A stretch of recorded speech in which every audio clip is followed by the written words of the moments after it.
সাইয়েদনা জিবরিল আমিন নবীদের কাছে আসছেন না, ওহী নাজিল বন্ধ হয়ে গেল। আল্লাহর নবীর পেরেশানি বেড়ে গেল, টেনশন বেড়ে গেল, দুশ্চিন্তা বেড়ে গেল। আমার নবী মনে করছেন হয়তোবা তার নিজের তরফ থেকে কোনো ভুল ত্রুটি হয়ে গিয়েছে, সেই কারণে হয়তোবা আল্লাহ তার উপরে নারাজ হয়ে গিয়েছেন, বেজার হয়ে গিয়েছেন, নাখোশ হয়ে গিয়েছেন। জিবরিল আমিন আসেন না, ওহী নাজিল হয় না। আল্লাহর নবীর দুশ্চিন্তা বেড়ে গেল। অন্যদিকে কাফের মুশরিকরা আল্লাহর নবীকে নিয়ে বিরূপ মন্তব্য করার এজন্য এক মহা সুযোগ পেয়ে গেল। তখন তারা বলতে লাগলো, হাদিস শরীফে এসেছে, আবু তো জিবরিলু আলা রাসূলিল্লাহি, মুহাব্বতে আমার সাথে পড়েন সাল্লাল্লাহু আলাইহি ওয়াসাল্লাম। জিবরিল আমিন রাসূলের কাছে আসা কিছুদিন বন্ধ হয়ে গেল। ফাকাল আল মুশরিকুন, মুশরিকরা তখন বলতে লাগলো, কদ ফুদ্দিআ মুহাম্মদ, আমরা বলি সাল্লাল্লাহু আলাইহি ওয়াসাল্লাম। কাফের মুশরিকরা বলতে লাগলো মুহাম্মদকে তার রব পরিত্যাগ করেছেন, তার রব তার উপরে নারাজ হয়ে গিয়েছেন, তার রব তাকে পরিত্যাগ করেছেন।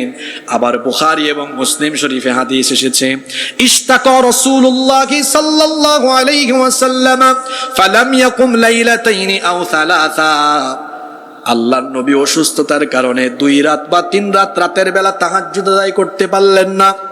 আবু জাহালের স্ত্রী আল্লাহর নবীকে এসে বলল, ইয়া মুহাম্মদ, সে বলল, হে মুহাম্মদ, আমরা বলি সাল্লাল্লাহু আলাইহি ওয়াসাল্লাম, ইন্নী লা আরজু আন ইয়াকুনা শাইতানুকা কদ তারাকাকা লাম আরাহু করিবাকা মুনযু লাইলাতাইনি আও সালাসা। আবু লাহাবের স্ত্রী এসে বলল, মুহাম্মদ, আমরা বলি সাল্লাল্লাহু আলাইহি ওয়াসাল্লাম, সম্ভবত তোমার শয়তান তোমাকে পরিত্যাগ করেছে। নাউজুবিল্লাহ। সে ভাবতো শয়তান এসে নবীজিকে কোরআন শিখায় দেয়, আর নবীজি সেটা কোরআনের নামে মানুষের সামনে প্রচার করেন। এই জন্য সে এসে বলল, সম্ভবত তোমার কাছে যে শয়তান আসা যাওয়া করে তোমাকে তালিম দিত, সেই শয়তান তোমাকে এখন পরিত্যাগ করেছে। এই জন্য 2-3 রাত তুমি তাহাজ্জুদে দাঁড়াও না, নতুন কোন সূরা বা আয়াত আমাদেরকে শোনাও না। এমনি ভাবে গোটা মক্কায় আল্লাহর নবীকে নিয়ে তারা বিদ্রুপাত্মক মন্তব্য আরম্ভ করলো। এইদিকে আমার নবী দুশ্চিন্তাগ্রস্ত হয়ে গেলেন। বেশ কিছুদিন আল্লাহর নবীর কাছে ওহী নাজিল হয় না, জিবরিলের যাওয়া আসা হয় না।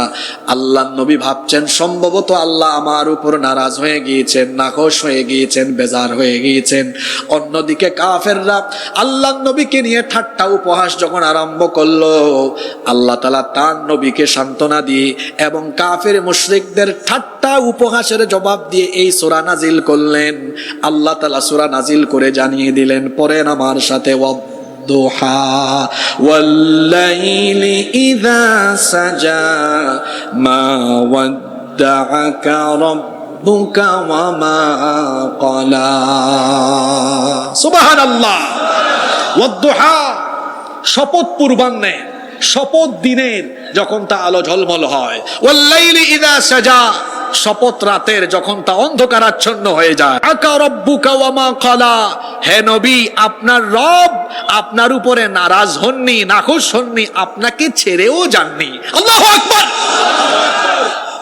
কাফেররা নবীজির সমালোচনা করেছে যে সম্ভবত মুহাম্মদের রব মুহাম্মদকে পরিত্যাগ করেছেন, আর আল্লাহ তাআলা জবাব দিয়েছেন, আমার নবীকে আমি ছেড়েও দেই নাই, তার উপরে বেজারও হয় না। এই কথাটা বলার জন্য আল্লাহ তাআলা 2টা কসম করেছেন। জোরে বলেন তো, কয়টা কসম করেছেন?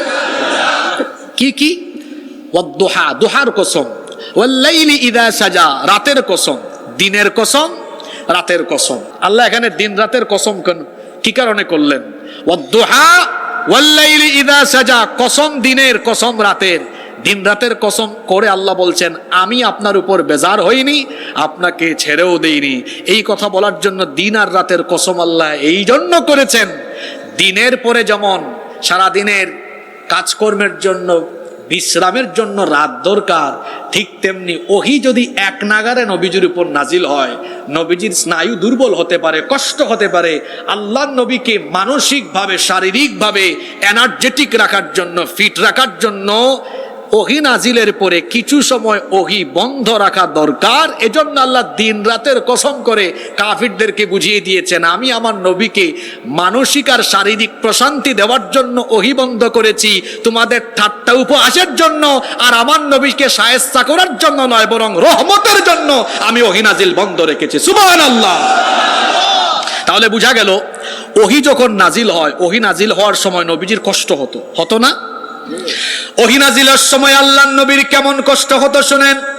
যায়েদ ইবনে সাবিত রাদিয়াল্লাহু আনহু তিনি বলছেন, উনজিলা আলা রাসূলিল্লাহি সাল্লাল্লাহু আলাইহি ওয়াসাল্লাম ওয়া ফাখিদাহু আলা ফাখিদি ফাকাদাত তারুদ্দ ফাখিদি। যায়েদ ইবনে সাবিত রাদিয়াল্লাহু আনহু বলছেন, আমার উরু মুবারকের সাথে, আমার হাঁটুর সাথে আল্লাহর নবী হাঁটু লাগিয়ে বসা ছিলেন। এমন সময় আল্লাহর নবীর উপরে ওহী নাজিল হলো। ওহী নাজিলের ভারে আমার অবস্থা এমন হচ্ছিল যেন আমার উরুর উপরে, আমার হাঁটুর উপরে হাঁটু রাখার কারণে আমার মনে হচ্ছিল ওহীর ভারে আমার হাঁটু এবং উরু ভেঙে যাওয়ার উপক্রম হচ্ছিল। আল্লাহু আকবার। আবার আমাদের ইমাম উম্মুল মুমিনিন আয়েশা রাদিয়াল্লাহু আনহা তিনি বলেছেন, লাকাদ রাআইতুহু ইয়ানজিলু আলাইহিল ওয়াহয়ু ফিল ইয়াউমিশ শাদীদিল বারদি ফায়াফসিমু আনহু ওয়া ইন্না জাবিনাহু লা ইয়াতাফাসাদ্দু আরাকা। আম্মা জান আয়েশা রাদিয়াল্লাহু আনহা বলছেন, প্রচন্ড কনকনে ঠান্ডার দিনে আল্লাহর নবীর কাছে যখন ওহী নাজিল হতো, ওহীর ভারে আল্লাহর নবীর কপাল ঘেমে, কপাল থেকে ঘাম বের হয়ে যেত। আল্লাহু আকবার।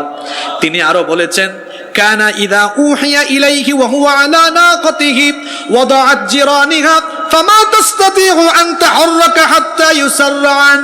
আম্মা জান আয়েশা রাদিয়াল্লাহু আনহা বলেছেন, আল্লাহর নবী উটের উপরে সওয়াররত অবস্থায় ওহী নাজিল হলে এমন অবস্থা হতো, উটের বুক তখন মাটিতে ধাবিয়ে দিত, আর ওহী নাজিল বন্ধ হতো না যতক্ষণ উট নড়াচড়া বন্ধ করতো না ততক্ষণ। তাহলে বোঝা গেল ওহী নাজিলের সময় ওহীর বোঝা, ওহীর ভারী বোঝায় নবীজির কি হতো? কষ্ট হতো। আপনারা তো সেই হাদিস জানেন, হেরা গুহায় যখন নবীজির কাছে জিবরিল আমিন এসেছিলেন, আল্লাহর নবী বাড়ি ফিরে এসে, এটা বুখারীর হাদিস, তিনি তার স্ত্রী খাদিজা রাদিয়াল্লাহু আনহাকে বলেছিলেন, জাম্মিলুনি, কম্বল দিয়ে আমাকে ঢেকে দাও, লাকাদ খাশিতু আলা নাফসি, আমি আমার নিজের উপর আশঙ্কা বোধ করছি, নিজের নফস নিয়ে আমি আশঙ্কায় পড়ে গিয়েছি। আল্লাহর নবীর এই ভীতি, আল্লাহর নবীর মানসিক শারীরিক সকল দুশ্চিন্তা যেন দূর হয়। সারাদিন কাজ করার পরে কিছুক্ষণ পর রাতের বেলা গিয়ে আপনারা যেভাবে ঘুমাবেন, ঠিক তেমনি ভাবে এক নাগারে ওহী নাজিল হলে কষ্ট হবে। এজন্য ওহী নাজিলের পরে কিছু সময় ওহীর বিরতি দিয়ে নবীজিকে মানসিক শারীরিক ভাবে প্রশান্তি দেওয়া দরকার ছিল বলে আল্লাহ ওহী নাজিল বন্ধ রেখেছেন। আল্লাহ জানিয়ে দিলেন দিন রাতের কসম করে, কাফিরের দল শোনো, আমি আমার নবীর উপর অসন্তুষ্ট হইনি, বেজার হইনি, আমি আমার নবীকে ছেড়েও দেইনি। সুবহানাল্লাহ। এই আয়াত, প্রথম তিনটি আয়াত আমাদেরকে এক চমৎকার বার্তা দিল। সেটি হলো, মুমিন কখনো হতাশ হতে পারে, কারণ মুমিনকে আল্লাহ ছেড়ে দেন না।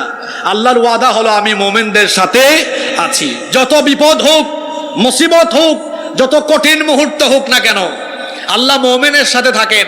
আর যার সাথে আল্লাহ থাকেন, তার সাথে কি দুনিয়ার কেউ পারবে? জোরে বলেন, তার সাথে কি দুনিয়ার কেউ পারবে? সুতরাং এই অনুভূতি যদি আমরা অন্তরে রাখতে পারি, আমরা প্রচন্ড রকমের সাহসী হয়ে আল্লাহর দ্বীনের পথে অটল থাকতে পারবো ইনশাআল্লাহ। এরপরে আল্লাহ তাআলা পরের দুইটা আয়াতে আল্লাহর নবীকে আগাম বিজয়ের সুসংবাদ দিলেন। ইসলাম বিজয়ের সুসংবাদ দিয়ে আল্লাহ তাআলা বললেন, ওয়ালাল আখিরাতু খায়রুল লাকা মিনাল উলা। আল্লাহ তাআলা বললেন, আর আপনার জন্য পরবর্তী সময় পূর্ববর্তী সময়ের চাইতে উত্তম হবে। যেই সময়ে আয়াত নাজিল হয়েছে, সময়টা ছিল এমন, চতুর্দিকে আল্লাহর নবীকে কাফিররা গালাগালি করে, আল্লাহর নবীকে টিটকারি মানে। কাফিরদের চোখের সামনে আল্লাহর নবীর শিশুকাল, কৈশোরকাল, যৌবনকাল গেল। কাফিরদের চোখের সামনে তিনি বেড়ে উঠেছেন, কোনোদিন তারা আল্লাহর নবীকে গালিগালাজ করে নাই, কোনোদিন তারা আল্লাহর নবীকে নিয়ে ঠাট্টা বিদ্রুপমূলক কোনো কথা বলেন নাই। যখন 40 বছর বয়সে আল্লাহর নবীর কাছে কোরআন নাজিল আরম্ভ হলো, সেই দিন থেকে কাফের মুশরিকরা আল্লাহর নবীকে নিয়ে আজে বাজে কথা বলা আরম্ভ করলো। আল্লাহর নবীকে তারা পাগল বলল, জাদুকর বলল, গণক বলল, কবি বলল, বিভিন্ন ধরনের গালিগালাজ আরম্ভ করলো। ও মুসলমানেরা, 1500 বছর পরে এখনো দেখা যায় যারা কোরআনের পথে থাকে, কোরআনের কথা বলে, তাদেরকেও গালিগালাজ শুনতে হয়। এই গালিগালাজ আজকে নতুন কোনো বিষয় নয়। যেই যুগে কোরআন নাজিল হয়েছে সেই যুগের কাফের মুশরিকরা আল্লাহর নবীকে গালিগালাজ করেছিল। 1500 বছর পরে এখনো নবীর উত্তরসূরি হয়ে, নবীর নবুয়ত আর রিসালাতের অনুসরণ করে এখনো যারা দাওয়াতি কাজ করে, এখনো তারা কাফের মুশরিকদের তরফ থেকে গালিগালাজ শোনে। অর্থাৎ কোরআন বিরোধীদের খাসলত ঠিক আছে, শুধু গালির ভার্সন, গালির নমুনাটা একটু চেঞ্জ হয়েছে। কথা বুঝতেছেন আপনারা? আইফোন প্রতি বছর বের হয়, নাম ঠিক থাকে, শুধু মডেলের নাম চেঞ্জ হয়, ভার্সন চেঞ্জ হয়। দেখা যায় 12, 13, 14, 15, এখন কত চলে? 16, নাম কিন্তু আইফোন আছে। 1500 বছর আগে কোরআন বিরোধীরা এরা আল্লাহর নবীকে গণক, জাদুকর, পাগল, মিথ্যাবাদী বিভিন্ন ধরনের গালিগালাজ করত। 1500 বছর পরেও দেখা যায় কোরআন বিরোধীরা এখনো কোরআনওয়ালাদেরকে গালিগালাজ করে। কোরআন বিরোধীদের হাসলত ঠিক আছে, শুধু গালির নমুনাটা চেঞ্জ হয়েছে, গালি আপডেট হয়ে। 1500 বছর আগে গালি ছিল পাগল, গণক, জাদুকর, মিথ্যাবাদী।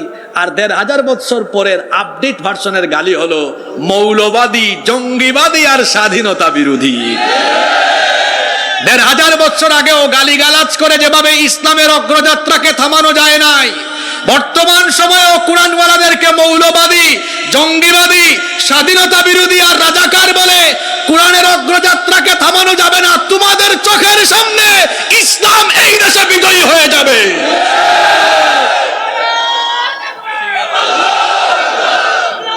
টিস্যু আছে নাকি? টিস্যু আছে, টিস্যু। আমি বুঝতে পেরেছি আপনাদের কষ্ট হচ্ছে। আমি অনেক রাতে উঠেছি তো, আমার মনে হয় আমাকে ওই 8টার দিকে দিলে একদম এনার্জেটিক টাইমে ভালো এনার্জি এখানে প্রোভাইড হইতো। যাই হোক, আপনারা কি আমাকে 20-25 মিনিট সময় দিবেন? সময় দিবেন তো? অনেক কথা আপনাদের জন্য জমা আছে ইনশাআল্লাহ। কোন সময় আল্লাহ তার নবীকে বলছেন, নবী পরবর্তী সময় পূর্ববর্তী সময়ের চাইতে কি হবে? উত্তম হবে। আপনারা কি কথা শুনতেছেন? ওয়ালাল আখিরাতু খায়রুল লাকা মিনাল উলা। পরবর্তী সময় অর্থাৎ সামনের দিন ভালো আসতেছে। আপনার আগের দিনের চাইতে সামনের দিন ভালো হবে, উত্তম হবে। এটা নবীকে কে বলতেছেন? জোরে বলেন, কে বলতেছেন? ওয়ালা সাউফা ইউতিকা রাব্বুকা ফাতারদা। ও নবী, এখন এরা আপনাকে গালিগালাজ করে, আপনার সাহাবীদেরকে গালি দেয়, হতাশ হবেন না। খুব শীঘ্রই আপনাকে আল্লাহ এত বেশি নেয়ামত দিবেন যে আপনি খুশি হয়ে যাবেন। সুবহানাল্লাহ পড়তে ইচ্ছে করলো না? এই দুইটা আয়াতে আল্লাহ তার নবীকে ইসলাম বিজয়ের আগাম যে সুসংবাদ দিলেন, যে ওয়াদা করলেন, আল্লাহকে এই ওয়াদার বাস্তবায়ন করেননি? জোরে বলেন, করেননি? আল্লাহ বলেছিলেন, ও নবী, পরবর্তী সময় আপনার জন্য উত্তম হবে। আল্লাহর ওয়াদা বাস্তবায়িত হয়েছে। যেই মক্কায় কাফিররা নবীজির রক্ত ঝরিয়েছে, সাহাবীদের রক্ত ঝরিয়েছে, যেই মক্কা থেকে নবীজিকে এবং তার সাহাবীদেরকে বের করে দেওয়া হয়েছে, অবশেষে আল্লাহ তাআলা এই মক্কায় নবীজি এবং সাহাবীদেরকে বীরের বেশে মক্কায় ঢুকিয়ে মক্কা বিজয়ের মাধ্যমে মক্কায় কালেমার পতাকাকে বিজয়ী করে দিয়েছেন। আল্লাহু আকবার। এই ওয়াদা কি আল্লাহ শুধু নবীর সাথে করেছেন? না, এই দুটি আয়াত দিয়ে আল্লাহ আপনাদের সাথে ওয়াদা করছেন। গত 15 বছর 17 বছর পেছনের দিনগুলো কোরআনপন্থী ইসলামপন্থীদের জন্য বড় দুর্বিষহ ছিল, কিন্তু ইসলামপন্থীদের সামনের দিন, আগামীর দিন কখনোই খারাপ হবে না, এটা অতি উত্তম হবে ইনশাআল্লাহ। বিগত 17 বছর অসংখ্য শহীদেরা রক্ত দিয়েছেন, জীবন দিয়েছেন, অনেকে পঙ্গু হয়েছেন। আল্লাহর ওয়াদা অনুযায়ী এই রক্ত আর শাহাদাতের বিনিময়ে আল্লাহর ওয়াদা বাস্তবায়িত হবে। এই দেশে কোরআনের শাসন কায়েম হবেই হবে।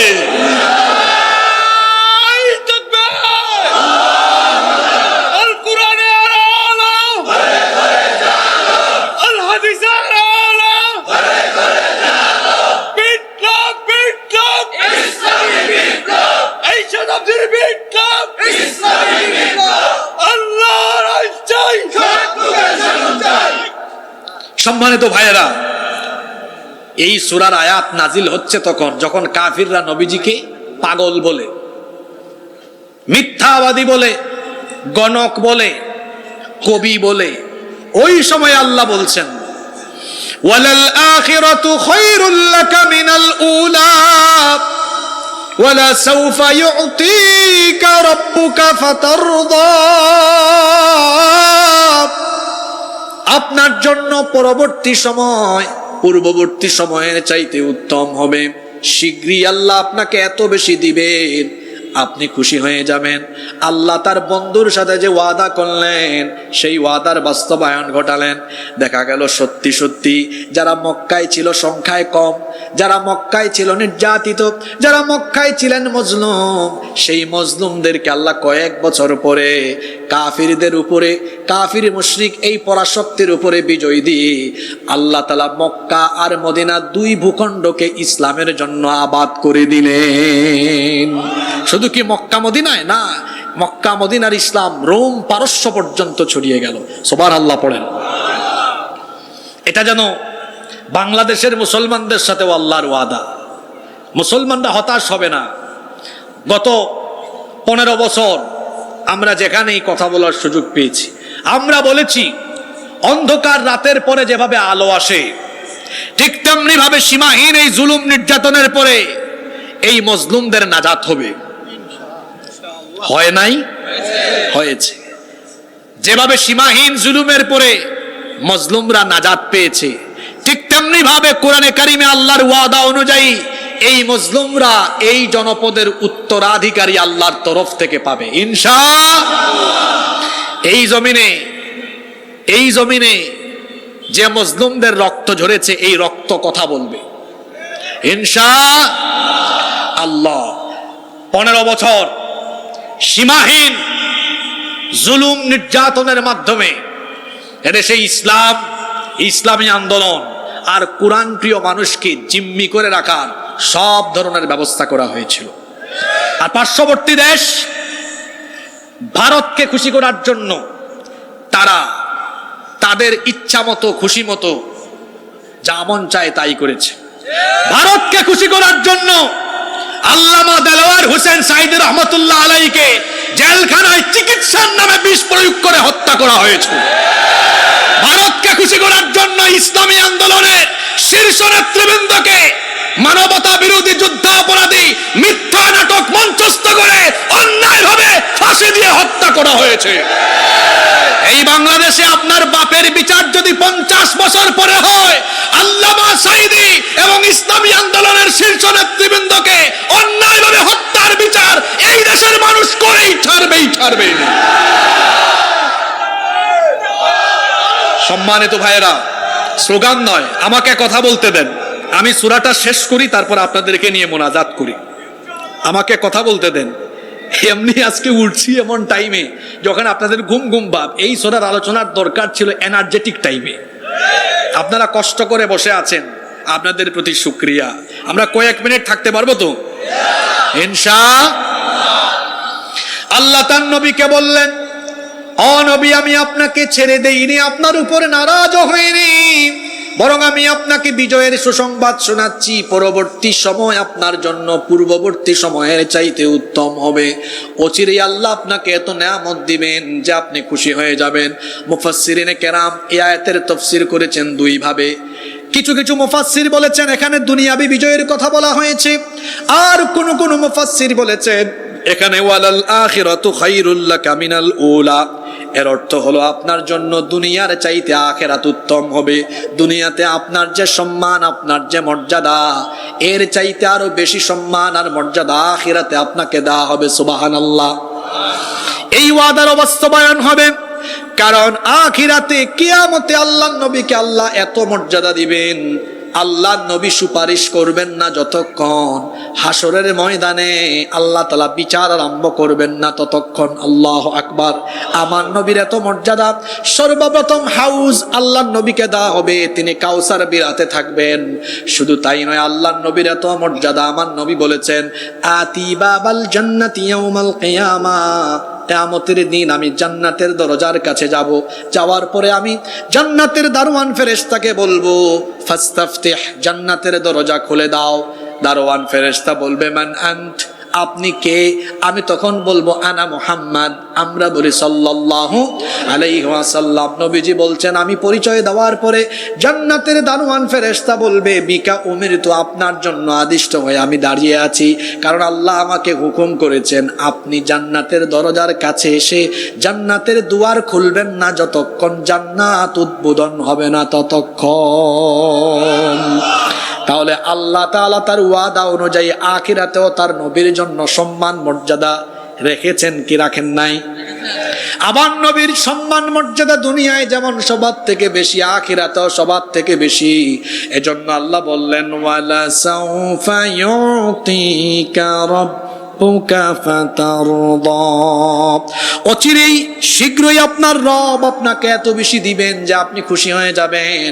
প্রথম 3 আয়াতে আল্লাহ তার নবীকে সান্ত্বনা দিলেন, পরবর্তী 2 আয়াতে আল্লাহ তার নবীকে ইসলাম বিজয়ের আগাম সুসংবাদ দিলেন, এর পরের 3টা আয়াতে আল্লাহ তাআলা তার নবীকে পূর্ববর্তী নেয়ামতের কথা স্মরণ করিয়ে দিলেন। আল্লাহ তার নবীকে বললেন আমি যে আপনাকে ভবিষ্যতে সামনে দুনিয়া আখিরাতে নেয়ামত দিব। কেন দিব শুনেন, কারণ আপনার জন্মের পর থেকে আমি আপনাকে নেয়ামত দিয়েছি। আল্লাহ আবার স্মরণ করিয়ে দিলেন, আমার সাথে যারা পারেন তেলাওয়াত করেন আলাম ইয়াজিদকা ইয়াতীমান ফাআওয়া। ও নবী, আমি কি আপনাকে এতিম অবস্থায় পাইনি? আর এতিম অবস্থায় পেয়ে আমি কি আপনার উত্তম আশ্রয়ের ব্যবস্থা করিনি? আমার নবী তো এমন এতিম ছিলেন, পৃথিবীতে আসার আগে তিনি তার বাপ হারিয়ে পিতৃহারা এতিম হয়ে গেলেন। পৃথিবীতে যখন আসলেন সেই সময়ে মক্কার আরবদের রীতিনীতি ছিল, যারা শহরে থাকতেন, শহরে বসবাস করতেন, শহরের রোগবালাই থেকে বাচ্চাকে হেফাজতের জন্য এবং শিশু যেন বিশুদ্ধ ভাষী সুঠাম আর শক্তিশালী হয়ে বেড়ে ওঠে, এই জন্য শহরের নাগরিকরা তাদের শিশুদেরকে মরুভূমি অঞ্চলের ধাত্রী মহিলাদের কাছে পাঠিয়ে দিতেন। আল্লাহ নবীর বেলা একই রীতি নবীজির দাদা আব্দুল মুত্তালিব অনুসরণ করলেন। নবীজির জন্য ধাত্রী মহিলা খোঁজ করতে লাগলেন, কিন্তু কোনো ধাত্রী মহিলা আল্লাহর নবীকে নিতে চায় না। কারণ এতিম বাচ্চা দেখে সবার ধারণা হলো সম্ভবত টাকা কম দেওয়া হবে, পয়সা কম পাওয়া যাবে, এই জন্য এতিম এই বাচ্চাকে কেউ নিতে চায় না। তায়েফ থেকে বনু সাদ গোত্রের একদল নারী মক্কায় আসলেন। আব্দুল মুত্তালিব তাদেরকে সম্বোধন করে বললেন, হে তায়েফের বনু সাদ গোত্রের নারীরা, আমার ঘরে একটা এতিম বাচ্চা আছে, বেশি টাকা পয়সা দেওয়া যাবে না। এই বাচ্চাকে দেখে যদি তোমাদের মন ভালো লাগে তাহলে বাচ্চাটাকে নিয়ে যেতে পারো। এতিম বাচ্চা দেখে ওই ঘরের ভেতরেই কেউ যায় না। অবশেষে বনু সাদ গোত্রের সেই সৌভাগ্যবতী নারী হালিমাতুস সাদিয়া আসলেন। তিনি এসে দেখলেন তার গাধাটা দুর্বল ছিল, দুর্বল গাধায় আরোহণ করে এসেছেন। সবার শেষে এসে দেখলেন অন্যান্য নারীরা পয়সাওয়ালাদের ঘরের বাচ্চা কাচ্চা নিয়ে গিয়েছে। আব্দুল মুত্তালিব হালিমাতুস সাদিয়াকে বললেন, আমার ঘরে একটা এতিম বাচ্চা আছে, বেশি টাকা দিব না, যদি মন চায় তো নিয়ে যাও। হালিমাতুস সাদিয়া এবার তিনি তার হাজবেন্ডের সাথে, স্বামীর সাথে পরামর্শ করলেন, এত দূরের পথ, তায়েফ থেকে মক্কায় এসেছি, দুর্ভিক্ষের সময় খালি হাতে ফিরে যাওয়ার চাইতে চলেন এতিম বাচ্চা এটা নিয়ে যাই। যাই পাইলাম, আমাদের ঘর সংসার মোটামুটি চললেই হইল। তার স্বামী সম্মতি দিলেন। এবার হালিমাতুস সাদিয়া ভাগ্যবতী এই নারী, তিনি যখন মা আমেনার ঘরে ঢুকলেন, মা আমেনার ঘরে ঢুকে শিশু মুহাম্মাদুর রাসূলুল্লাহ সাল্লাল্লাহু আলাইহি ওয়াসাল্লামকে মা আমেনার কোল থেকে নিয়ে তিনি যখন তার নিজের কোলে নিয়ে নবীজির চেহারা মুবারকের দিকে তাকালেন, তিনি তখন সঙ্গে সঙ্গে বলে উঠলেন, এত সুন্দর কি মানুষ হতে পারে নাকি? তিনি তখন বললেন, আমার কাছে মনে হলো যেন আসমানের চাঁদ এখন আমার কোলে চলে এসেছে। আরবের একজন প্রখ্যাত কবি তার কবিতায় কয়েকটা লাইন বড় সুন্দর করে বলেছেন, ওয়া আহসানু মিনকা লাম তারা কাত্তু আইনি ওয়া আজমালু মিনকা লাম তালিদিন নিসা খুলিকতা মুবাররাআম মিন কুল্লি আইবিন কাআন্নাকা কদ খুলিকতা কামা তাশা। কবি কত চমৎকার করে বলছেন, আপনার চাইতে সুন্দর কোনো মানুষ পৃথিবীর কোনো চক্ষু দেখেনি, আপনার চাইতে সুন্দর কাউকে পৃথিবীর কোনো নারী জন্ম দিতে পারেনি। আপনাকে যেন মানবীয় সকল দোষ ত্রুটি মুক্ত করে ঠিক যেমনটা আপনি চেয়েছেন ততটা সুন্দর করে আল্লাহ আপনাকে বানিয়েছেন। এই পৃথিবীর অর্ধেক সৌন্দর্য আল্লাহ তার নবী ইউসুফ আলাইহিস সালামকে দিয়েছিলেন। কথা বুঝে থাকলে বলেন তো, দুনিয়ার পুরা সৌন্দর্য না অর্ধেক সৌন্দর্য? অর্ধেক। সেই অর্ধেক সৌন্দর্য যখন মিশরের নারীরা দেখেছে, মিশরের নারীরা ইউসুফ আলাইহিস সালামকে এক ঝলক দেখে তার রূপে পাগল পাড়া হয়ে মুগ্ধ হয়ে ফল কাটতে গিয়ে আঙ্গুল কেটে ফেলেছে। মিশরের সেই নারীরা তো আমার নবীকে দেখে নাই। ইউসুফ নবী পেয়েছেন দুনিয়ার অর্ধেক সৌন্দর্য, আর আমার নবীকে আল্লাহ তাআলা দুনিয়ার পুরা সৌন্দর্য দান করে দিয়েছেন। এই জন্য আম্মা জান আয়েশা রাদিয়াল্লাহু আনহা বলছেন, মিশরের যে সুন্দরী নারীরা ইউসুফ নবীকে দেখে অনুভূতি শূন্য হয়ে ফল কাটতে গিয়ে আঙ্গুল কেটেছে, তারা যদি আমার নবীকে একবার দেখতো তাহলে তারা হাত নয় নবীর সৌন্দর্যে মাতোয়ারা হয়ে তারা অনুভূতি শূন্য হয়ে কলিজা কেটে ফেললেও তারা টের পেত না। এতিম অবস্থায় আমার নবী জন্ম নিলেন। হালিমাতুস সাদিয়ার ঘরে থাকলেন। 4 বা 5 বছর বয়সে আবার মা আমেনার ঘরে ব্যাক করলেন। 6 বছর বয়সে তিনি তার মাকেও হারিয়ে ফেললেন। এবার মায়ের এতিম হয়ে গেলেন, দাদার আশ্রয়ে চলে গেলেন। 8 বছর বয়সে দাদা আব্দুল মুত্তালিব তিনিও তাকে ছেড়ে চলে গেলেন। এবার 8 বছরের পরে তার চাচা আবু তালেবের আশ্রয়ে তিনি লালিত পালিত হতে লাগলেন। মক্কা থেকে মদিনায় হিজরত করার আগ পর্যন্ত আবু তালেবের আশ্রয়ে ছিলেন। আবু তালেব দুনিয়া থেকে চলে গেলেন। হিজরত করে যখন মদিনায় আসলেন, আউস আর খাজরাজের লোকেরা আল্লাহর নবীকে এমন সাপোর্ট দিল, আল্লাহর নবীকে এমন ভাবে আপন করে নিল, তারা মদিনায় নবীজিকে নেওয়ার পরে মদিনার রাষ্ট্র ক্ষমতা নবীজির কাছে সুপর্দ করে দিল। আল্লাহ তার নবীকে বলছেন, ও নবীর জন্মই হয়েছে আপনি এতিম অবস্থায়, কিন্তু আমি আল্লাহ তো আপনাকে কখনো ছেড়ে দেই নাই, সব সময় আমি আপনার উত্তম ব্যবস্থা করেছি। আপনি যখন বাপ হারা এতিম হলেন মায়ের কাছে থাকলেন, মা হারা এতিম হলেন দাদার কাছে থাকলেন, দাদা হারা এতিম হলেন চাচার কাছে থাকলেন। যখন সবাই ছেড়ে চলে গেল, চাচাও আপনাকে ছেড়ে চলে গেলেন, আপনার প্রিয়তমা স্ত্রী খাদিজাও আপনাকে ছেড়ে চলে গেলেন, কিন্তু আমি আল্লাহ কেমন ব্যবস্থা করলাম, তখন আমি লক্ষ লক্ষ মুসলমানের হৃদয়ে আপনার জায়গা করে দিলাম, যারা আপনাকে মদিনার শাসনকর্তা রাষ্ট্রপ্রধান হিসাবে মেনে নিল। এইভাবে করে আপনার জন্ম থেকে নিয়ে ওফাত পর্যন্ত কোনো সময় আপনাকে নিঃস্ব রাখি নাই, এতিম রাখি নাই, সব সময় আমি আপনার উত্তম ব্যবস্থা করে দিয়েছি। আল্লাহ এই নিয়ামতের কথা স্মরণ করিয়ে দিয়ে আয়াত নাজিল করে বললেন, আলাম ইয়াজিদকা ইয়াতীমান ফাআওয়া, আমি কি আপনাকে এতিম অবস্থায় পাইনি, আর এরপরে আমি কি আপনার উত্তম আশ্রয়ের ব্যবস্থা করিনি? এরপরে আল্লাহ বলছেন, ওয়াজাদাকা দাল্লান ফাহাদা, আমি কি আপনাকে পথ হারা অবস্থায় পেয়ে পথের দিশা দেইনি?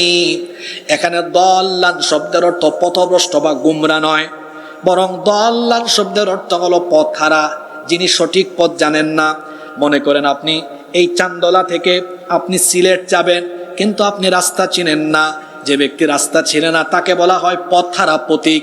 আল্লাহ তার নবীকে বলছেন, আপনি যখন মক্কার এলোমেলো পরিবেশে আসলেন, যখন সবাই পৌত্তলিকতা আর মূর্তি পূজায় লিপ্ত ছিল, কেউ জানতো না কোনটা সঠিক পথ, কেউ জানতো না কোনটা হেদায়েতের পথ, কোনটা জান্নাতের পথ, আপনিও জানতেন না। ওয়াজাদাকা দাল্লান, আপনাকে পথ হারা পেলাম, ফাহাদা, এরপরে পথ সুপথের সন্ধান দিয়েছেন কি? আসতে বলবেন না, জোরে বলেন কি? কোরআনে কারীমের 42 নম্বর সূরা সূরাতুশ শূরা এর 52 নম্বর আয়াতে আল্লাহ আরো সুন্দর করে বলছেন, মা কুনতা তাদরি মাল কিতাবু ওয়ালাল ঈমান ওয়ালাকিন জাআলনাহু নূরান নাহদি বিহি মান নাশাউ মিন ইবাদিনা ওয়া ইন্নাকা লাতাহদি ইলা সিরাতিম মুস্তাকিম। আল্লাহ তাআলা বলছেন, মা কুনতা তাদরি মাল কিতাবু ওয়ালাল ঈমান, আপনি জানতেন না কিতাব কি, আপনি জানতেন না ঈমান কি। কিতাব আর ঈমানের সন্ধান দিয়ে আপনাকে সঠিক পথ যিনি দেখিয়েছেন, জোরে বলেন তিনি কে? আল্লাহ তাআলা বলছেন, এই কিতাব দিয়ে আমি আপনাকে অন্ধকার পথ থেকে আলোর পথ আপনাকে চিনিয়ে দিলাম। সূরা ইব্রাহিমের প্রথম আয়াতে আল্লাহ বলছেন, আলিফ লাম রা কিতাবুন আনজালনাহু ইলাইকা লিতুখরিজান নাসা মিনায-যুলুমাতি ইলান নূর। ও নবী, আমি আপনার উপরে এই কিতাব নাজিল করেছি যাতে করে এই কিতাব দিয়ে আপনি তমসাচ্ছন্ন, নিকষ কালো, অন্ধকারে পড়ে থাকা মানবতাকে আলোর পথে অর্থাৎ জান্নাতের পথে নিয়ে আসতে পারেন। এই জন্য এই কিতাব নাজিল করে সোজা পথ, সহজ পথ, আলোকিত পথ, জান্নাতের পথ যিনি দেখিয়েছেন, গলার আওয়াজ বড় করে বলেন তিনি কে? সেই আল্লাহ বলছেন, আলাম ইয়াজিদকা ইয়াতীমান ফাআওয়া, আমি এতিম অবস্থায় পেয়ে আমি কি আপনার উত্তম আশ্রয়ের ব্যবস্থা করিনি? ওয়াজাদাকা দাল্লান ফাহাদা, পথহারা অবস্থায় পেয়ে আমি কি আপনাকে সঠিক পথের সন্ধান দেইনি? এরপরের আয়াতে আল্লাহ বললেন, ওয়াজাদাকা আইলান ফাআওনা, নিঃস্ব অবস্থায় পেয়ে, অভাবী অবস্থায় পেয়ে আমি কি আপনাকে অভাব মুক্ত করিনি? কিছুই ছিল না আপনার, আমি আপনাকে আমার তরফ থেকে জ্ঞান, বিজ্ঞান, হিকমত, প্রজ্ঞা, যোগ্যতা সব দিলাম। আমি আপনার কোনো অভাবই রাখলাম না। এমন এক নারীর সাথে আপনার বিয়ে হলো, যিনি ছিলেন মক্কার সবচাইতে ধনাঢ্য নারী। এর আগে আপনি আপনার চাচার সাথে চাচার আশ্রয়ে ছিলেন, তিনিও ছিলেন ব্যবসায়ী। অর্থাৎ আমি আপনাকে নিঃস্বতা আর অভাব কি সেটা বুঝতেও দেই নাই, আমি আপনাকে সব সময় অভাব মুক্ত রেখেছি। আল্লাহু আকবার। দেখেন, এই সূরাকে বুঝার সুবিধার্থে আমরা 4 ভাগে ভাগ করছি। প্রথম 3টা আয়াতে আল্লাহ তার নবীকে সান্ত্বনা দিয়েছেন, এরপরের 2 আয়াতে আল্লাহ তার নবীকে ইসলাম বিজয়ের আগাম সুসংবাদ দিয়েছেন, 3, 2, 5। পরের 3টা আয়াতে আল্লাহ তাআলা তার নবীকে নিয়ামতের কথা স্মরণ করিয়ে দিয়েছিলেন।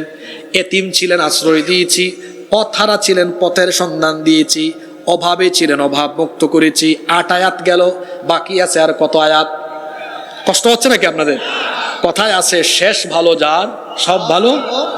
শেষ 3টা আয়াতে আবার আল্লাহ তার নবী এবং আমাদের সবাইকে কিছু নির্দেশনা দিলেন। সেই নির্দেশনাগুলো কি এবার শোনেন। ফাআম্মাল ইয়াতীমা ফালা তাকহার ওয়া আম্মাস সাইলা ফালা তানহার ওয়া আম্মা বিনি'মাতি রাব্বিকা ফাহাদ্দিস। কি সুন্দর দিক নির্দেশনা দিলেন। ফাআম্মাল ইয়াতীমা ফালা তাকহার, ও নবী এতিমদেরকে ধমক দিবেন না, গলা ধাক্কা দিবেন না। আল্লাহ এর আগে নবীজির এতিম হালতের কথা মনে করিয়ে দিলেন। আপনি তো এতিম ছিলেন, আমি আপনার আশ্রয়ের ব্যবস্থা করেছি, সুতরাং আমি আপনাকে এবং আপনার উম্মতকে বলছি তারা যেন এতিমের সাথে দুর্ব্যবহার না করে, এতিমের সাথে তারা যেন খারাপ আচরণ না করে। কারণ এতিম হলো অসহায়, এই অসহায় পিতৃহারা কিংবা মাতৃহারা এতিমের সাথে কেউ যেন দুর্ব্যবহার না করে। আল্লাহ নবী বলেছেন, এতিমের সাথে দুর্ব্যবহার করো না, কারণ আমি নবী তো নিজেই এতিম। যে ব্যক্তি এতিমকে কষ্ট দিল, সেই ব্যক্তি যেন স্বয়ং নবীজিকে কষ্ট দিল। এজন্য এতিমের সাথে কোনো খারাপ আচরণ করা যাবে না। যাদেরকে আল্লাহ সামর্থ্য দিয়েছেন, এতিম দেখাশোনা করবেন, এতিম লালন পালন করবেন, তার পড়ালেখার ব্যবস্থা করে দিবেন, এতিম ছেলে মেয়েদের বিবাহের ব্যবস্থা করে দিবেন। আল্লাহর নবী বলেছেন, এটা বুখারী শরীফের হাদিস, আনা ওয়া কাফিলুল ইয়াতিমি ফিল জান্নাতি হাকাযা ওয়া দাম্মাস সাব্বাবাতি ওয়াল ওয়াসতা। এই দুইটা আঙ্গুল নবীজি সাহাবীদেরকে দেখায় বললেন, আমি এবং এতিমের দেখাশোনাকারী ব্যক্তি কিয়ামতের দিন এইভাবে এক জান্নাতে কাছাকাছি থাকবো। আরো আসতে বলেন সুবহানাল্লাহ। এই দুইটা আঙ্গুল যেভাবে একসাথে আছে, এই যে আল্লাহ নবী দুইটা আঙ্গুল দেখায় বললেন, আমি আর এতিম লালন পালনকারী ব্যক্তি কিয়ামতে দুইজন একসাথে জান্নাতে থাকবো। সুবহানাল্লাহ। এতিমদেরকে ধমক দিবেন না। আমার সমাজে অনেক ব্যক্তি আছে এতিমের মাল অন্যায়ভাবে খেয়ে ফেলে, এতিমের মাল আত্মসাৎ করে, এতিমের মাল আত্মসাৎ করে যারা পেটে ঢুকায় তারা জাহান্নামের আগুন তাদের পেটে ঢুকায়। এরপরে আল্লাহ বলছেন, ওয়া আম্মাস সাইলা ফালা তানহার। সাইলদেরকে, যারা চাইবে আপনার কাছে প্রার্থী হয়ে আসবে, তাদেরকে ধমক দিবেন না। এখানে মুফাসসিরিনে কেরাম সাইল শব্দের দুইটা ব্যাখ্যা দিয়েছেন। একটা ব্যাখ্যা তারা দিয়েছেন, কেউ যদি আপনার কাছে কোনো জিনিস না জেনে জানতে আসে, সেই ব্যক্তিকে ফিরাইয়া দিবেন না। যেই ব্যক্তি জানতে আসবে তাড়িয়ে দিবেন না, তাকে বুঝিয়ে দিবেন।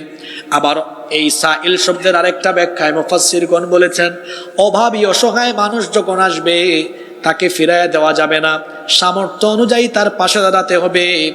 আমাদের যাদের সামর্থ্য আছে, আমরা আমাদের পাড়া প্রতিবেশী আত্মীয় স্বজন আশেপাশের অভাবী অসহায় দুঃখী মানুষের পাশে থাকবো। কারণ হলো আল্লাহ নবী বলেছেন, যে ব্যক্তি তার অন্য কোনো মুসলমান ভাইয়ের অভাব অনটন প্রয়োজন পূরণ করে দিবে, আল্লাহ ওই ব্যক্তির দুনিয়া আখিরাতের সব প্রয়োজন পূরণ করে দিবেন। এই জন্য সামর্থ্য থাকলে অভাবী মানুষের পাশে দাঁড়াবেন। এই যে আমাদের ধন সম্পদ টাকা পয়সা, আমাদের যা কিছু আছে সব কিছু তিনি দিয়েছেন। গলার আওয়াজ বড় করে সবাই বলেন, তিনি কে? যে আল্লাহ এই সম্পদের নেয়ামত দিয়েছেন, সেই আল্লাহ তাআলা কি চাইলে এই সম্পদের নেয়ামত কেড়ে নিতে পারেন কি পারেন না? শেষ একটা ঘটনা বলে আমি ফিনিশিং এর দিকে যাব। ঘটনাটা বলবো না শেষ করে দিব? ঘটনাটা বলবো। সামর্থ্য থাকার পরেও যারা মানুষকে সহযোগিতা করে না, বনি ইসরাইলের 3 ব্যক্তির এই ঘটনা থেকে তারা আশা করি শিক্ষা নিয়ে বাড়ি যাবে। আল্লাহ নবী বনি ইসরাইলের 3 ব্যক্তির ঘটনা উল্লেখ করলেন। গলার আওয়াজ বড় করে বলেন তো, কয়জন ব্যক্তি? এক ব্যক্তির সমস্যা হলো কুষ্ঠরোগী। কি রোগী? আরেক ব্যক্তি 2 নাম্বার ব্যক্তি, তার সমস্যা হলো টাকলা, মাথায় কোনো চুল। 3 নাম্বার আরেক ব্যক্তি হলো অন্ধ, চোখে দেখে না। তাহলে কয়জন ব্যক্তির কথা বললাম? দেখি তো কি মনে রেখেছেন। 1 নাম্বার ব্যক্তি কি সমস্যা? কুষ্ঠরোগী। 2 নাম্বার ব্যক্তি টাকলা। 3 নাম্বার ব্যক্তি অন্ধ। এই 3 জন ব্যক্তি, বনি ইসরাইলের এই 3 জন ব্যক্তিকে আল্লাহ তাআলা পরীক্ষা করতে চাইলেন। ফেরেশতাদেরকে মানুষের সুরত দিয়ে তাদের কাছে পাঠালেন। তিনি এসে বললেন, প্রথমে কুষ্ঠরোগীর কাছে এসে বললেন, আল্লাহর বান্দা, তোমার সবচাইতে পছন্দের বিষয় বা পছন্দের বস্তু কি? সে তখন বলল, সুন্দর চামড়া আর সুন্দর রং। কারণ আমার তো কুষ্ঠরোগ, এই কারণে মানুষ আমাকে পছন্দ করে না। যদি আমার চামড়া সুন্দর হতো, যদি আমার চেহারা সুরত ভালো হতো, কুষ্ঠরোগ না থাকতো, তাহলে আমি বড় আনন্দিত হলাম, আমি বড় আনন্দিত হতাম। এই কথা শুনে ফেরেশতা তার গায়ের মধ্যে হাত বুলায় দিলেন। তার গায়ে যখন তিনি হাত মুছে দিলেন, আল্লাহ তার পদ্ধতি ব্যবস্থাপনায় সেই কুষ্ঠরোগীর রোগ ভালো করে দিলেন। ফেরেশতা বললেন, তোমার কাছে সবচেয়ে পছন্দের মাল কি, পছন্দের সম্পদ কি? সে বলল, উট। ফেরেশতা তাকে 10 মাসের গর্ভবতী একটা উটনি দিলেন, দিয়ে বললেন, এটা তোমার। আমি দোয়া করছি আল্লাহ তোমার এই সম্পদে, তোমার এই উটনি দিয়ে তোমার সম্পদে বরকত বাড়িয়ে দেন। এই কথা বলে ফেরেশতা চলে গেলেন দ্বিতীয় ব্যক্তির কাছে। দ্বিতীয় ব্যক্তির সমস্যা কি? টাকলা, মাথায় কোনো চুল। ফেরেশতা গিয়ে বললেন, হে আল্লাহর বান্দা, তোমার সবচাইতে পছন্দের বস্তু কি? সে বলল, যার মাথায় চুল নাই, চুলের চাইতে তার পছন্দের কিছু থাকতে পারে নাকি? আমি ঘর থেকে বের হইলে মানুষ আমাকে টাকলা বলে, আমার যদি মাথায় চুল গজাতো, চুল থাকতো, আমি বড় খুশি হতাম। ফেরেশতা তার মাথায় হাত বুলাইয়া দিলেন, আল্লাহ তার মাথায় চুল গজাইয়া দিলেন। এবার ফেরেশতা বললেন, তোমার সবচেয়ে পছন্দের মাল কি? এবার ওই ব্যক্তি বলল, গাভী, গরু। ফেরেশতা আবার 10 মাসের গর্ভবতী একটা গাভী দিয়ে বললেন, এই গাভীর মাধ্যমে আল্লাহ তোমার সম্পদে বরকত বাড়িয়ে দেন। ফেরেশতা চলে গেলেন 3 নাম্বার ব্যক্তির কাছে। 3 নাম্বার ব্যক্তির সমস্যা ছিল অন্ধ। ফেরেশতা গিয়ে বললেন, আল্লাহর বান্দা, তুমি কোন বিষয় আল্লাহর কাছে চাও? সে বলল, আমি অন্ধ মানুষ, চোখে দেখি না, আসমান কেমন, জমিন কেমন, দুনিয়ার মানুষ কেমন আমি জানিও না।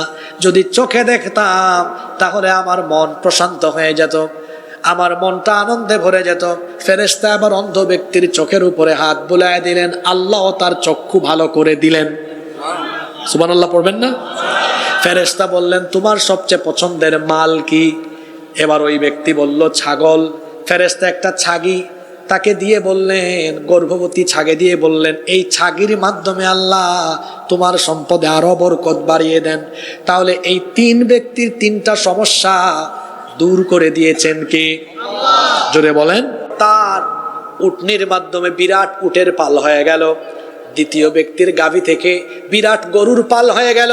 তৃতীয় ব্যক্তির ছাগেই থেকে গিয়ে বললেন, আমি মুসাফির, আমি পথিক, আমি যে সম্পদ, আমি যে পাথেয় নিয়ে এসেছিলাম, সব পাথেয় হারিয়ে গিয়েছে, কিছুই সাথে নাই। আমি আমার গন্তব্য পর্যন্ত পৌঁছাতে পারবো এমন কোনো টাকা করি আমার সাথে নাই। তোমার তো দেখতেছি অনেক উট, তোমার এই বিরাট উটের পাল থেকে দয়া করে একটা উট আমাকে দান করে দাও। সে তখন বলল, আমার এই উট আমি তোমাকে দিতে পারবো না, চলে যাও। তখন ফেরেশতা বললেন, কি করে এমন নাফরমানি করতে পারলে? তোমার তো কিছুই ছিল না, এই উট আল্লাহ তোমাকে দিয়েছেন, তুমি তার পথে দিতে পারলে না। সে বলল, এগুলো আল্লাহ আমাকে দেন নাই, আমি উত্তরাধিকার সূত্রে পেয়েছি। নাউজুবিল্লাহ। ফেরেশতা তখন বললেন, হ্যাঁ নাফরমান বান্দা, তুমি আমাকে চিনো না? বহু বছর আগে আমি তোমার কাছে এসেছিলাম, তোমার কুষ্ঠ রোগ ভালো করে আল্লাহ দিয়েছিলেন, তোমাকে আল্লাহ সম্পদ দিয়ে আজ আমার মাধ্যমে আবার পরীক্ষা করলেন, তুমি পরীক্ষায় ফেল করলে। এই জন্য আল্লাহ যে সম্পদ তোমাকে দিয়েছেন, এই সম্পদ আবার আল্লাহ কেড়ে নিয়ে তোমাকে রাস্তার ফকির বানায় দিবেন। বলেন তো, সম্পদশালী ব্যক্তিকে, সকালবেলার ধনীকে সন্ধ্যাবেলা ফকির বানাতে পারেন কে? ফেরেশতা আবার দ্বিতীয় ব্যক্তির কাছে গেলেন, যেই ব্যক্তি টাকলা ছিল, মাথায় চুল গজিয়েছে, গরুর পাল হয়েছে, তাকে গিয়ে ওই ফেরেশতা বললেন, আমি মুসাফির, সহায় সম্বলহীন এক পথিক, আমি আমার গন্তব্য পর্যন্ত পৌঁছাবো, কিছুই আমার সাথে নাই, তোমার তো অনেক বড় গরুর পাল, আমাকে একটা গরু দিয়ে দাও। সে বলল, না, আমি তোমাকে দিতে পারবো না। ফেরেশতা বললেন, আল্লাহ তোমাকে দিয়েছেন, আল্লাহর পথে একজন মুসাফিরকে কেন সাহায্য করো না? সেও একই কথা বলল, এগুলো আল্লাহ আমাকে দেন নাই, আমি আমার পৈতৃক সম্পদ থেকে উত্তরাধিকার সূত্রে পেয়েছি। নাউজুবিল্লাহ।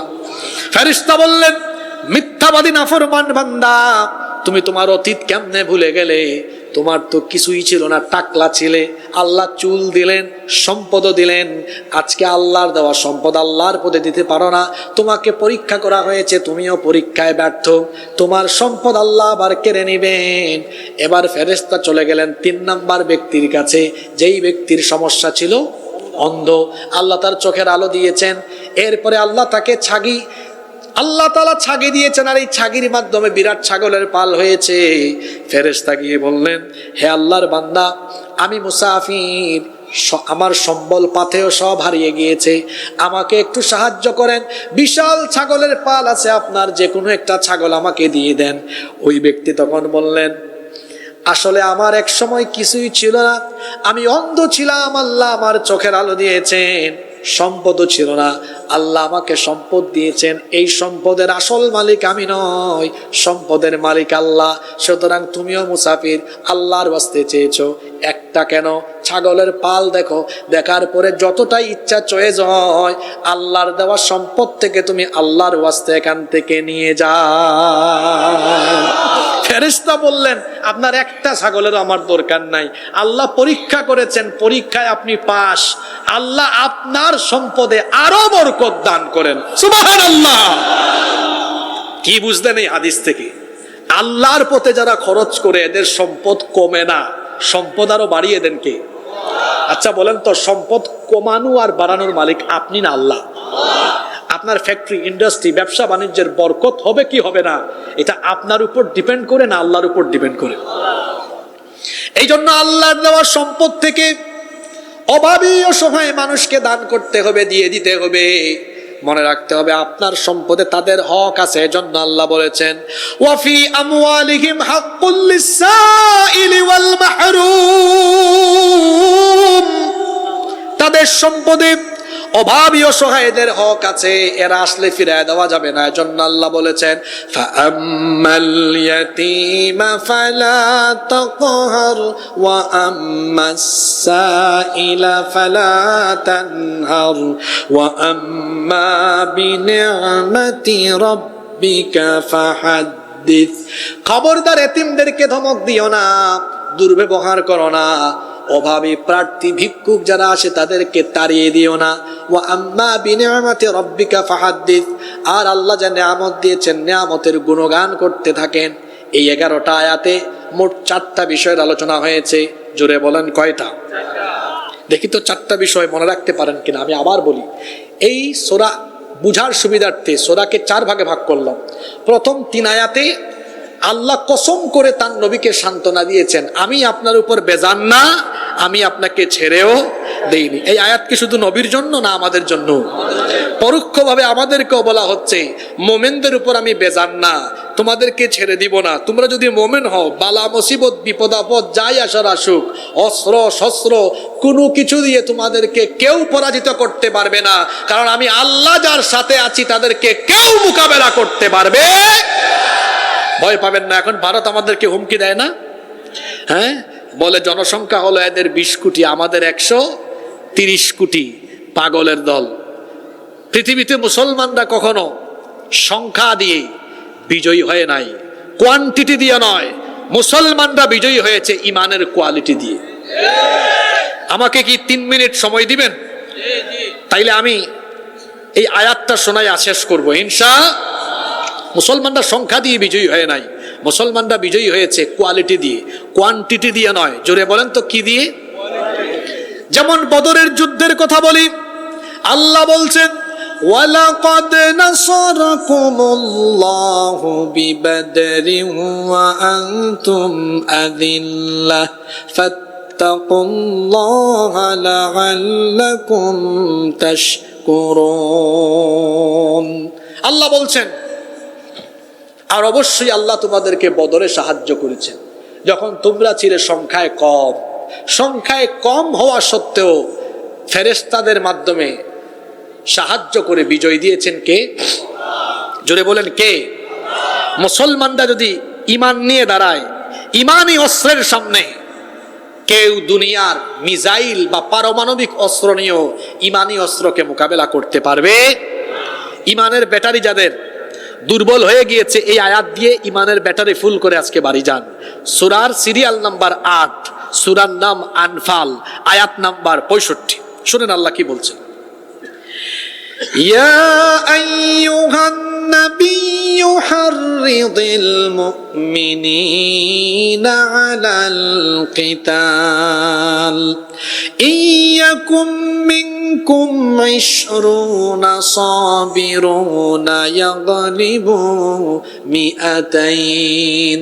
আল্লাহ বলছেন, হ্যাঁ নবী, যুদ্ধের জন্য মুমিনদেরকে এনকারেজ করেন, উদ্বুদ্ধ উৎসাহিত করেন। কারণ হলো তাদের ইমানি কোয়ালিটি নিয়ে তারা যদি দাঁড়াতে পারে। ইয়াকুম মিনকুম 20 সাবিরুন, যদি যুদ্ধের মাঠে অবিচল থাকা, দৃঢ় থাকা ইমানদারের সংখ্যা 220 জন হয়, ইয়াগলিবু মিআতাইন, 200 জনকে তারা মোকাবেলা করে পরাজিত করতে পারবে। আল্লাহু আকবার। এরপরে আল্লাহ বলছেন ওয়া ইয়াকুম মিনকুম মিআতুন ইয়াগলিবু আলফাম মিনাল্লাযীনা কাফারু বিআন্নাহুম কওমুন লা ইয়াফকাহুন। আর ইমানের দাবিতে দৃঢ় থাকা ইমানদারের সংখ্যা যদি 200 জন হয়, তাহলে তারা 1000 কাফিরকে মোকাবেলা করতে পারবে। আল্লাহু আকবার। কি বুঝলেন হিসাব নিকাশ? এদিকে তাকান যুবক ভাইরা, শোনো, তোমাদের গাজওয়াতুল হিন্দে যাওয়ার টাইম চলে এসেছে, এটা ভালো করে শুনতে হবে। আমি সূরা নাম্বার, আয়াত নাম্বার বলেছি, বাড়ি থেকে অনুবাদ সহ মিলাবেন, ইমানের ব্যাটারি ফুল লোড হবে ইনশাআল্লাহ। দেখি তো হিসাবটা মনে রাখতে পারছেন কিনা। 20 জনে ভুলে গেছেন আপনারা? 20 জনে, অর্থাৎ 20 জন মুমিন 200 জন কাফেরকে পরাজিত করবে, 200 জন 1000 জনকে। এখন এই হিসাব কি আমার মতো ছোটখাটো হুজুরের? না, আল্লাহ। অর্থাৎ যুদ্ধের সময় মুমিনদের শক্তি আল্লাহ বাড়ান। 20 জনে 200, 200 জনে, দেখি তো তাড়াতাড়ি ভাগ করে বলেন, তাহলে প্রতি জনের উপরে কয়জন করে বললো? হ্যাঁ, ভাগে কয়জন পড়ছে? 10 জন। তার মানে যুদ্ধে একজন মুসলমানের গায়ে 10 জন কাফিরকে মোকাবেলার শক্তি দেন কে? শক্তি যে দেন আপনাদেরকে প্রমাণ দেই আমি। খায়বারের যুদ্ধের কথা মনে আছে না? খায়বার বিজয় হয় না, রাসূলুল্লাহ আলী রাদিয়াল্লাহু আনহুকে দায়িত্ব দিয়ে বলেন, আলী, তোমার হাতে আল্লাহ আজকে খায়বারের বিজয় দান করবেন। সুবহানাল্লাহ। এক হাতে তলোয়ার, আরেক হাতে কপাট, দরজা, বিশাল ওজনের দরজা নিয়ে কাফেরদেরকে একদম থেতলা এবলা থেবলা বানিয়ে দিয়েছেন। আল্লাহু আকবার। যুদ্ধের পরে আলী রাদিয়াল্লাহু আনহু বলছেন, আমি তো এই কপাট দিয়ে সব কাফিরদেরকে সাইজ করে দিয়েছি। সাহাবীরা বলছেন, কি বলে, এই কপাট কিভাবে হাতে নিবে? আলী রাদিয়াল্লাহু আনহু বলে, এই দেখো কেমনে নেই। তিনি যখন হাতে নিচ্ছেন, এখন আর নিতে তুলতেও পারেন না, লজ্জা পেয়ে গেছেন।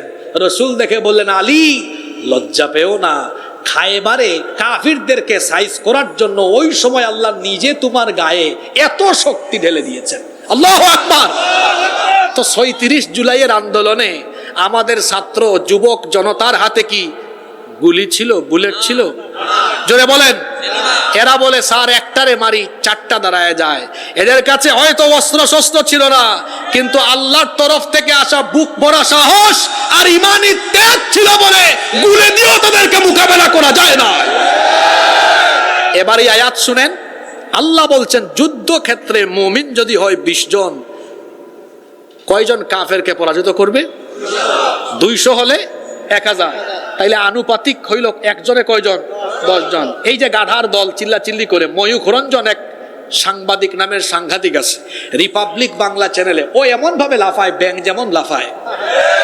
তারপরে বাংলাদেশের মানচিত্র ডিসপ্লেতে এনে বলে, এই যে বাংলাদেশের চিকেন স্ন্যাক, এই ফেনীকে আমরা ভাগ করে দিয়ে চট্টগ্রামকে আলাদা করে দিব। কে রে ময়ূখ রঞ্জন, চট্টগ্রাম তোর বাপ দাদার নাকি? তারপরে বলে, আমার বাড়ি তো সিলেটে। কয় সিলেটকেও আলাদা করে দিবে। আমরা সিলেটি মানুষ, আমাদের আরো একটা পরিচয় আছে, আমরা হযরত শাহজালাল রহমতুল্লাহ আলাইহির রুহানি সন্তান। আমি ফেসবুকে দেখলাম সিলেটের মানুষ যারা সীমান্তে বসবাস করে, তারা বলতেছে, ঠিক আছে আও আইয়া হামাও, হামাইলে বাদাম দিমু। কিতা দিমু? এটা সিলেটি ভাষা কই দিলাম তোরা।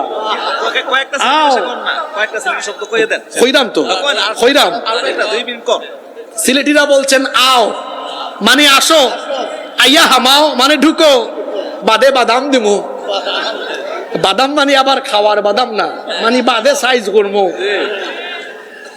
সিলেটিদেরকে চিনো না? হযরত শাহজালাল রহমতুল্লাহ আলাইহি এই কুমিল্লার উপর দিয়ে সিলেটে ঢুকেছেন 360 জন আউলিয়া নিয়ে। সুরমা নদীর পারে যাওয়ার পরে তিনি জায়নামাজ বিছিয়ে, আল্লাহর ওলি, তার এই কারামত তখন মানুষ দেখেছে, জায়নামাজ বিছিয়ে সিলেটে ঢুকেছেন, গৌর গোবিন্দকে সিলেট থেকে উৎখাত করে দিয়েছেন। হযরত শাহজালাল রহমতুল্লাহ আলাইহির রুহানি সন্তানরা বেঁচে থাকতে সিলেটের 1 ইঞ্চি জমির উপরে যারা চক্ষু দিবে, সেই চক্ষুকে উপড়ে ফেলা হবে। তারপরে বলে কি, রংপুর দখল করে নিবে। হে ময়ূখ রঞ্জন, বাংলাদেশ তোর বাপ দাদার নাকি রে? এই বাংলাদেশের মানচিত্র, এর উপরে যদি ভারতের আধিপত্যবাদ, উগ্রবাদ, জঙ্গিবাদী দলের লোকেরা যদি এই বাংলাদেশের মানচিত্রের দিকে কুনজর দেয়, ইউনূস সাহেব বলেছেন 7 সিস্টার, আর আমি বলছি তাদের যতগুলো রাজ্য আছে সবগুলো রাজ্য অখণ্ড ভারতের মানচিত্র থেকে টুকরা টুকরা হয়ে যাবে। বাংলাদেশের 20 কোটি জনগণকে খেপালে এমন ভাবে ভারতের বিরুদ্ধে সবাই ঐক্যবদ্ধ হয়ে দাঁড়াবে। রাসূলুল্লাহর ভবিষ্যৎবাণী অনুযায়ী গাজওয়াতুল হিন্দ যখন আরম্ভ হয়ে যাবে, ভারতের মানচিত্র টুকরা টুকরা হয়ে দিল্লিতে ইসলামের পতাকা উড়িয়ে দেওয়া হবে। ভারত একবারে স্লোগান দিও ভাই, তোমার লাইনে তুলে দিই আমি একবারে। ভারত বাংলাদেশের সাথে কোনোদিনও পারবে না। এটার কুরআন হাদিস আর বাস্তবিক কারণ বলে তারপরে শেষ করব। আপনাদের কষ্ট হচ্ছে নাকি? কুরআন হাদিস আর বাস্তবিক কারণ দেখায়। আগে কুরআন থেকে বলি। এখানে আল্লাহ বলেছেন যুদ্ধের সময় মুমিনের ইমানদারদের গায়ে আল্লাহ এমন শক্তি দেন, একজনের গায়ে 10 জনের শক্তি, 10 জনকে মোকাবেলা করতে পারে। এই হিসাবটা আমার না কুরআনের। সূরা আনফালের 65 নম্বর আয়াতকে বাড়ি পড়বেন।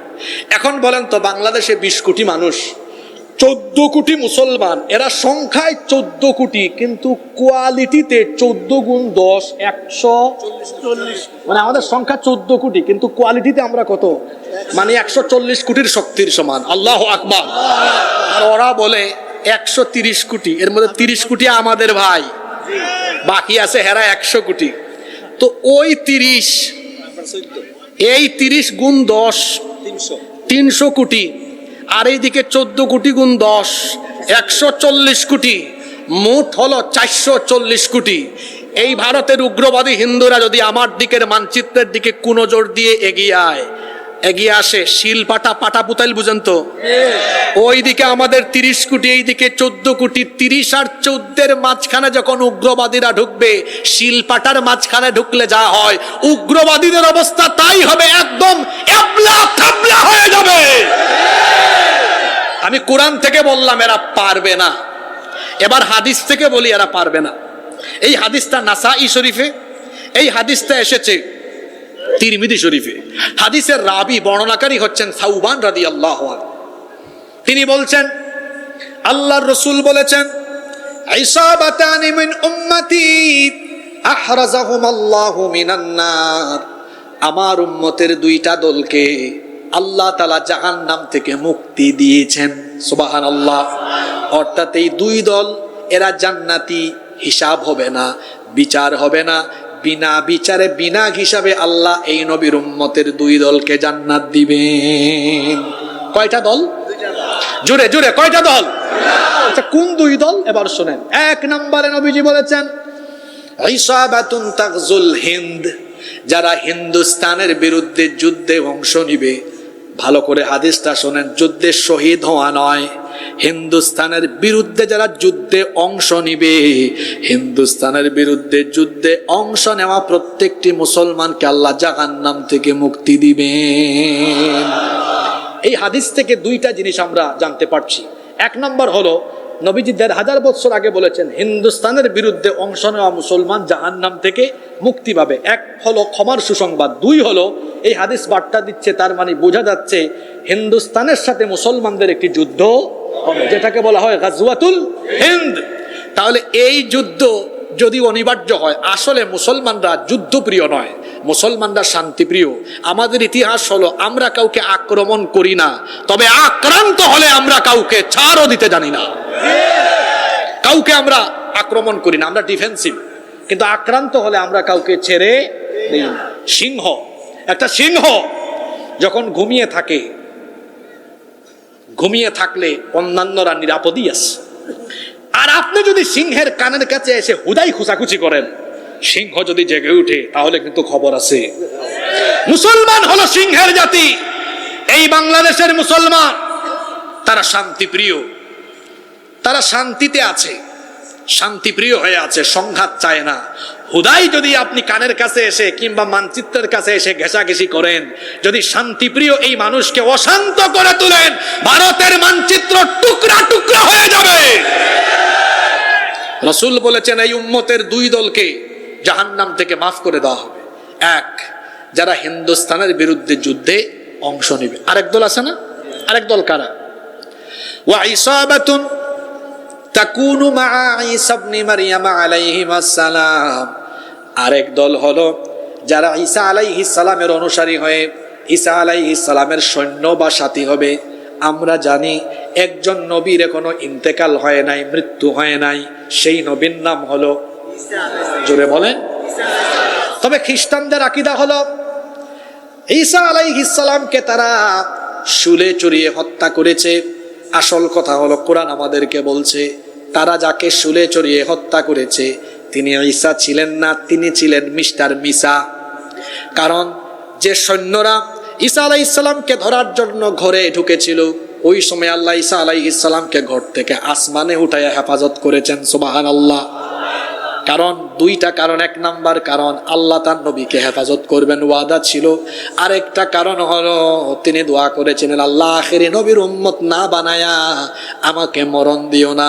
এই দোয়া আল্লাহ কবুল করেছেন, এই জন্য আল্লাহ তাআলা তাকে আসমানে হেফাজতে রেখে দিয়েছেন। কিয়ামতের আগে দাজ্জাল আসার পরে দাজ্জালকে হত্যা করার জন্য আল্লাহ ঈসা আলাইহিস সালামকে পাঠাবেন। সিরিয়ার দামেস্কের পূর্ব দিকের সাদা গম্বুজওয়ালা মসজিদে একদিন ফজরের নামাজের মুহূর্তে ঈসা আলাইহিস সালাম দুইজন ফেরেশতার কাঁধের উপরে ভর করে ওই মসজিদের ছাদে অবতরণ করবেন। আল্লাহু আকবার। ইমাম মাহদী আলাইহিস সালাম তাকে দেখেই চিনে ফেলবেন, বলবেন আসেন মারহাবান, আপনি এসে ইমামতি করেন। তিনি বলবেন না, আমি ইমামতি করব না, আপনি ইমামতি করেন, আপনি মুসলমানদের খলিফা, আমি যে ডিউটি পালনের জন্য এসেছি সেই দায়িত্ব আমি আঞ্জাম দিব। নামাজ শেষ হওয়ার পর ঈসা আলাইহিস সালাম ইমাম মাহদী আলাইহিস সালামকে নিয়ে তিনি যে সৈন্যদেরকে নিয়ে বের হবেন দাজ্জালকে হত্যা করার জন্য, আল্লাহ নবী বলেছেন ঈসা আলাইহিস সালামের যারা সৈন্য হবে আল্লাহ তাদের জন্য জাহান্নাম হারাম করে দিবেন। কুমিল্লার মুসলমানদেরকে আজকে বলে যাব, জানি না আমরা আমাদের হায়াতে দাজ্জাল পাই কিনা, যদি দাজ্জাল পাই তাহলে দাজ্জালের বাহিনীর বিরুদ্ধে মোকাবেলার জন্য ঈসা আলাইহিস সালামের সৈন্য হতে আমরা রাজি আছি না নাই? আর যদি পাশের দেশ বন্ধুত্বপূর্ণ আচরণের পরিবর্তে প্রভুগিরি দাদাগিরি দেখিয়ে আমার দেশকে তার অঙ্গরাজ্যে পরিণত করার কোনো অপচেষ্টা চালায়, তো রসুলের ভবিষ্যৎবাণী অনুযায়ী এই পবিত্র যুদ্ধ গাজওয়াতুল হিন্দ, হিন্দুস্তানের যুদ্ধে অংশগ্রহণকারীদের জন্য জাহান্নামের আগুন মাফ। যদি তারা এই যুদ্ধকে অনিবার্য করে ফেলে, আমরা শান্তিপ্রিয় যুদ্ধপ্রিয় নই, তবে তারা যদি আমাদেরকে আক্রান্ত করতে আসে, বাংলাদেশের প্রতিটি তরুণ, প্রতিটি যুবক, আবাল বৃদ্ধ বনিতা জাহান্নাম থেকে মুক্তি পাবার আশায় ইমানি চেতনা নিয়ে যদি গাজওয়াতুল হিন্দে অংশগ্রহণ করে, নবীজি বলেছেন অসংখ্য লোকেরা শহীদ হবে, কিন্তু হিন্দুস্তানে যুদ্ধে আল্লাহ মুসলমানদেরকে বিজয় দিবেন। যদি যুবক তরুণ আবাল বৃদ্ধ বনিতা এই পবিত্র যুদ্ধে এদেরকে মোকাবেলার জন্য দাঁড়িয়ে যায়, ইউনূস সাহেব বলেছেন 7 সিস্টার, 7 রাজ্যের কথা। আর আমি আজকে রসুলের হাদিস থেকে বলে গেলাম, শুধু 7 সিস্টার নয়, গোটা ভারতবর্ষের মানচিত্র টুকরা টুকরা হয়ে যাবে। আমাদের পূর্বপুরুষরা 750 বছর ভারতবর্ষ শাসন করেছিলেন, সেই সোনালী ইতিহাস গাজওয়াতুল হিন্দের মাধ্যমে আমরা এমন ভাবে ফিরিয়ে আনবো, গোটা ভারতবর্ষের প্রতি ইঞ্চি জমির উপরে আমরা কালেমার পতাকা উড়াইয়া দিব।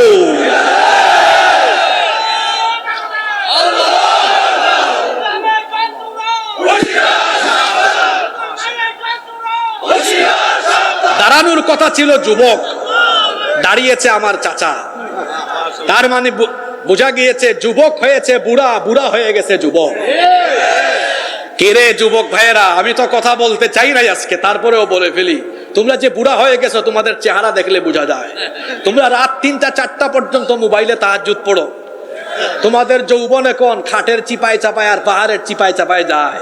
হ্যাঁ জানি তো আমরা, তোমার দুই পাশের গালের মাংস হাড্ডির চিপার ভিতরে ঢুকে গেছে, তুমি ফার্মের মুরগের মতো ঝিমাই ঝিমাই হাঁটো। চাচা আওয়াজ করে যুবকের মতো, আর তুমি যুবক আওয়াজ করো বুড়া মানুষের কথা। বলছিলাম কোরআন বলছে এরা পারবে না, হাদিস বলছে, রাসূলুল্লাহর হাদিস, এই যুদ্ধে আল্লাহ মুসলমানদের বিজয় দিবেন। কোরআন হাদিস, বাকি রইল কি বাস্তবতা। বাস্তবতাও আছে। ভৌগোলিক কারণে বাংলাদেশের অবস্থান এমন জায়গায়, ভারত যদি আমাদেরকে আক্রান্ত করতে আসে তো ভারতের শত্রুরা ভৌগোলিক কারণে আমাদের মিত্রতে রূপান্তর হবে।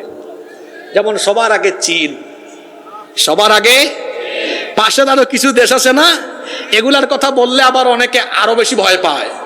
সবাই যখন এগিয়ে আসবে এরা কখনোই পারবে।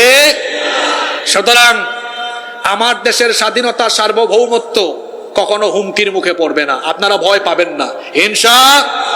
5ই আগস্টে তারা তাদের সেবা দাস, তাদের পা চাটা গুলামদেরকে হারানোর পর থেকে একের পর এক তারা বাংলাদেশকে অস্থিতিশীল করার জন্য অপচেষ্টা চালাচ্ছে। সর্বশেষ ইসকন দিয়ে বাংলাদেশে সাম্প্রদায়িক দাঙ্গা সৃষ্টি করতে চেয়েছে।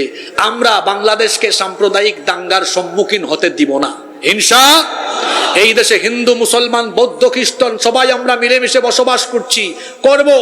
আর বৌদ্ধ, খ্রিস্টান, হিন্দু ভাই বোনদেরকে বলবো, আপনারা সংখ্যালঘু নন, আপনাদের প্রথম পরিচয় আপনারা এই রাষ্ট্রের নাগরিক। আমরা সবাই এই দেশের নাগরিক, আমরা মিলেমিশে থাকবো। পাশের দেশ কিংবা দেশি বিদেশি কোনো শত্রুর ষড়যন্ত্র চক্রান্তের খপ্পরে আমরা পড়ব না। আমার দেশের স্বাধীনতা সার্বভৌমত্বকে রক্ষার জন্য আমরা সবাই ঐক্যবদ্ধ ভূমিকা পালন করব ইনশাআল্লাহ। প্রথম 3 আয়াতের কথা বলছিলাম সূরা দোহা। আল্লাহ ওয়াদা দিয়েছেন তোমাদের সাথে আমি আছি। হিন্দুস্তানিরা এরা যেন মনে রাখে আল্লাহ আমাদের সাথে আছেন, ভয় পাবেন না। পরবর্তী 2 আয়াতে আল্লাহ ইসলাম বিজয়ের সুসংবাদ দিয়েছেন। এ যেন আল্লাহ নবীর মাধ্যমে আমাদেরকেও সুসংবাদ দিচ্ছেন, ভয়ের কোনো কারণ নাই। আগামীর দিন হবে ইসলামের, আগামীর দিন হবে কোরআনের ইনশাআল্লাহ। আমরা তো বলি যে 71 থেকে 24 পর্যন্ত আমরা এই 53 বছরে বাংলাদেশে সব দেখে ফেলেছি, সব কিছু দেখা শেষ, বাকি আছে আল কোরআনের বাংলাদেশ। এরপরের 3 আয়াতে আল্লাহ নিয়ামতের কথা স্মরণ করিয়ে দিয়েছেন। আমাদের জীবনেও তো আল্লাহর কত নিয়ামত। এই যে নিঃশ্বাস গ্রহণ করে বেঁচে আছি, এই নিয়ামতটাও কার? আল্লাহ নিয়ামতের কথা স্মরণ করিয়ে দিয়েছেন। আর শেষের 3 আয়াতে আল্লাহ দিক নির্দেশনা দিয়েছেন, আমরা এতিমের সাথে দুর্ব্যবহার করব না, অসহায়কে তাড়িয়ে দিব না, আর নিয়ামতের শুকরগুজার করব ইনশাআল্লাহ। এখন আর কেউ দাঁড়ায়েন না, মোনাজাতটা করে গুনাহ মাফ করাইয়া আমরা আজকে বাড়ি যাব ইনশাআল্লাহ। আলোর পথে 24 24 ঘন্টা শুধু ইসলাম প্রচার।